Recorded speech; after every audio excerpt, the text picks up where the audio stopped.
Ahead of Thursday's meeting between President Trump and Chinese President Xi, it was announced that China had finally bought multiple ships of U.S. soybeans. I'm Clinton Griffiths. Ag Secretary Brooke Rollins confirming the buy, calling it a positive step forward for U.S. farmers. Ag Day's Michelle Rook is following this for us. Michelle, how many shiploads are we talking about here? Clinton, so far 3 cargoes have been confirmed sold to China's COFCO. These are the first U.S. soybean export sales of the 2025-26 marketing year, and it's hoped the first of many included in a new China trade framework.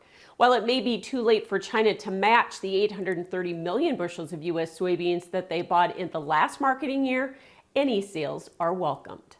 While market reaction was muted, China made its first purchase of U.S. new crop soybeans. Sources reporting COFCO bought 180,000 metric tons or 6.6 million bushels through the PNW. Our partners at Pro Farmer say they're a goodwill gesture. They did something pretty similar back in the 2018-2019 trade talks. They bought 4 cargoes basically the day before negotiations then. So this is, it's a part of their playbook. However, Acre adds these are also value buys. Even with the recent rally, U.S. soybean futures are below Brazil's price. U.S. soybeans are pretty competitive on the world market right now. Brazil knew that they were the only game in town for China soybeans for a long time, and the premiums and FOB prices reflected that. And U.S. prices are still fairly competitive. And, if they got the green light to start buying U.S. beans, I think that's a good sign and could point to some agreement being made. President Trump has been upbeat about a deal with China to be announced on Thursday. I'm very optimistic. I am.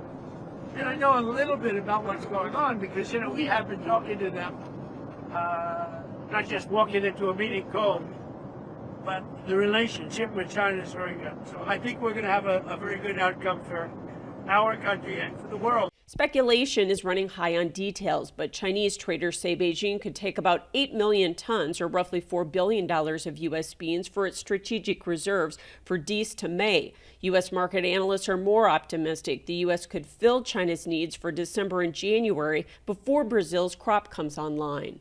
Market seems to be pricing in about 10 million metric tons. That's what the rumor mill is saying right now. So that'd be about 360 million bushels. Acre says with this demand and a possible cut in soybean yields, he thinks USDA may need to lower their tight 300 million bushel ending stocks figure from September.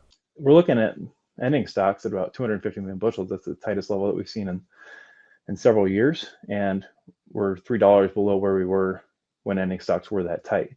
And the market really hasn't reflected that. I think a lot of that has been some skepticism about what demand's going to be, what exports are going to be. Acre cautions that while soybeans are undervalued, that doesn't suggest a $3 rally because of global competition. But China business will help. I'm Michelle Rook reporting for Ag Day.